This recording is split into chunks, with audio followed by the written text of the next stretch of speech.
As I pause to think about something that set most men and women apart, it seems to me that goals in life must be the place to start. Imagine playing football on an unmarked field of green, without a goal line sought, without a goal post to be seen. It would be an aimless battle where there would be nothing to gain, without a thing to strive for, and not a goal to be attained. We must have purpose in our lives for the flame that warms the soul. Every man and woman must have a purpose, and every man and woman must have a goal. My goal today is to get you to shift your perspective and look at what you're building. There's a story about an old architect. He worked for this organization for about 40 years. He became one of the best architects the world had ever seen. He earned millions of dollars. He earned millions of dollars constructing some of the most beautiful buildings and homes that you would ever see. And he was getting ready to retire, so he's getting ready to hang them cleats up. And the owner of the organization said, man, I got one more job I want you to do for me. I want you to build $1 million home for this family that I promised, this special home. He said, man, my heart's not really in building anymore, and I don't really want to build. So, but for you, I'll go ahead and do it. And he did it. He went on and started building that $1 million home. He bought the products that he purchased products that he would never purchase before. He cut corners. He hired men, cheap labor, that he would never, they didn't perform. They didn't even bring the house up to code. They cut corners that he would never cut before. His heart wasn't in it. But when he finished the home looked as if it was the same home, the same buildings that he would always construct. It looked really good. But the infrastructure of the home, it wasn't up to par. But when he took it back to his buddy who was the owner of the corporation, the owner of the corporation went and they viewed the home and they looked at it and he said, man, I want to thank you for the great job that you've done. You are the only one that could have constructed this house the way that you've done. And they were getting ready to go their separate ways. They thanked each other, appreciated each other. And my man was getting ready to ride off into the sun, getting ready to retire. And he said, hey, Jay, I want you to come back over here real quick. He took the keys back out of his pocket and he handed the keys to his friend. And he said, hey, man, I want to thank you for all the sacrifices that you've made for this organization, for all the sacrifices that you've made and put into helping us build this multi-million-dollar company. This home is for you and your family, and we want you to have it. This is our surprise. This is our gift to you. Immediately, you know where I'm going. Immediately, Jay began to think all the corners that he cut,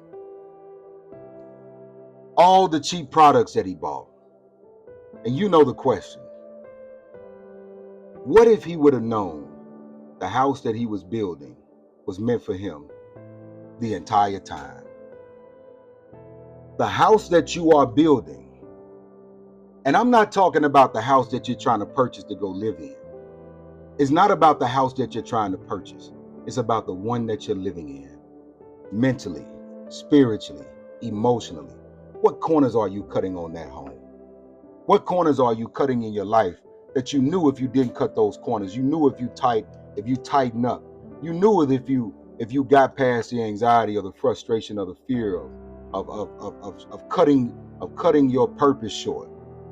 So I want to challenge you today to say, build with intention today.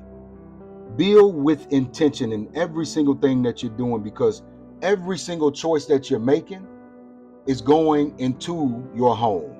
Every single action that you're taking is going into your home.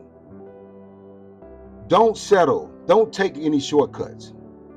Listen, I know life is not easy. Life is not easy. But here's the deal.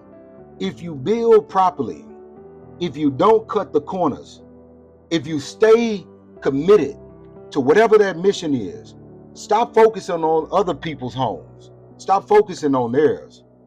Focus on yours. Most of us think the grass is greener on the other side. But let me tell you something. There are people living in $10 million homes and they're miserable. There are people living in $100,000 homes and they're feeling great about life. So it's not about the home. It's not about the physical homes that we live in. It's about the spiritual homes. Trust in yourself. Keep investing in yourself. Believe in yourself. Believe that see yourself worthy. that your life is worth living beyond measure. Keep building, keep constructing, keep polishing your home. Keep working on it.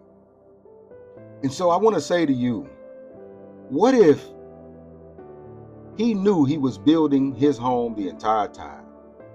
What would we do different? I'm challenging you today to do it today. Whatever you would do different, start today. Not tomorrow, not in the past. You can't go back there. Start today, because today is the absolutely greatest day of your life. It's the only one that you got. Make it happen today. Today is a blank page. You can write on that page whatever you want to write today. Build quality in your life. Get the mosquitoes of life away from you.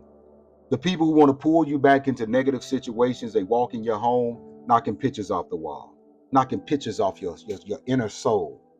Get those people out of your life. Surround yourself with people that are going to help you build a great cathedral of wonderful, beautiful thoughts that would carry you not only through your day, but would carry you through your life.